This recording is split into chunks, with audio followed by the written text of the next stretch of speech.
Sharjah میں Pakhtun business community کی استقبالیہ تقریب، اہم علمی، ادبی، سماجی اور کاروباری شخصیات کی شرکت۔ وطن عزیز سے اظہار یکجہتی کرتے ہوئے پاکستان کو اپنی شناخت اور فخر قرار دیا۔ تمغہ امتیاز حاصل کرنے والے پختون رہنما بختیار خٹک نے حکومت پاکستان کا شکریہ ادا کرتے ہوئے کہا کہ آنے والی نسلیں ملک و قوم کی بہتری کے لیے کاوشیں بروئے کار لائیں۔ استقبالیہ تقریب میں پختون بزنس کمیونٹی کی اہم شخصیات عالم زیب شاہد خان اور امتیاز غازی نے مہمانوں کو اعزازی شیلڈ اور گلدستے پیش کیے۔ اس موقع پر پختون بزنس کمیونٹی کے عہدیداران general secretary P B C Imtiaz Ghazi نے خطبہ استقبالیہ دیا۔ مہمان اعزازی کریم افریدی نے بھی اپنے خطاب میں پی بی سی کا شکریہ ادا کیا۔ تقریب کی کمپیرنگ خورشید خان نے کی۔ دیکھیں، پہلے تو پچھلے جو کئی دن ہیں جو گزرے ہیں، جو لوگ ناراض تھے میرے خیال میں اب وہ بھی کہیں گے کہ پاکستانی ہونے پر فخر ہے ہمیں، کیونکہ پاکستان کمزور ملک نہیں ہے، بہت طاقتور ملک ہے۔ لوگوں کو چاہیے کہ وفا کرے، وہ وفا دکھائیں جس سے کہ ملک کا نام وہ اتنا بڑھ جائے، اور بھی کہ جو باقی سٹیزن ہیں رول ادا کرتے وہ ہمیں بھی ادا کرنا چاہیے۔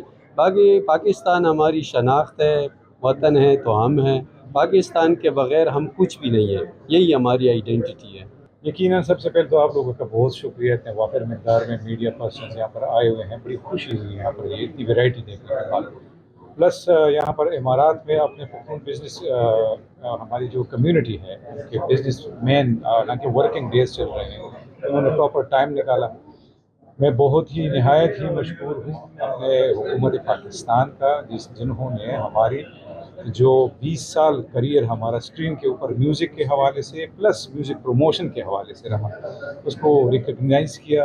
یہ ایک ریکگنیشن ہوتی ہے، اینڈ میں ہمیں آنے والی نسلوں کے لیے یہ ایک ایگزامپل کے طور پہ رکھتے ہیں کہ ہم نے ایک زبان کے لیے، ایک ملک کے لیے، ایک قوم کے لیے کچھ کام کیا، اور یہ انہی کا سرمایہ ہے۔ تو میں ایک دفعہ پھر اپنے پاکستان کا، اپنے یو اے ای کی بزنس کمیونٹی کا، میں پختون بزنس کمیونٹی کو بہت ہی بہت مشکور نا مزیدار انہوں نے گیدرنگ اکٹھی کی اور بڑے اچھے لوگوں سے اور دوستوں سے ملاقات ہوئی۔ ہم پشتو میں کہتے ہیں چاغا اونا دے سرا اڑو میون نسی کمی جرڑ چی پزمک کینی، وہ درخت کبھی پھلدار بن ہی نہیں سکتا کہ ان کی جڑیں زمین میں نہ ہوں۔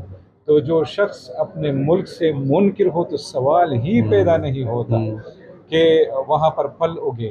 اور رحمان بابا فرماتے ہیں باردار ہو نہ تل کانی ہو رہی کی اور تبور سے باردار ہو نہ سکا۔ پھلدار درخت پہ ہمیشہ پتھر ہی مارے جاتے ہیں، لیکن دیکھیں تو صحیح کہ وہ درخت ان کو دیتا کیا ہے، اس کو دیتی کیا ہے، تو پھل ہی دیتی ہے۔ تو آپ سب لوگوں کے آنے کا بہت شکریہ، ونس اگین ہمارے پختون بزنس کمیونٹی کا بہت شکریہ۔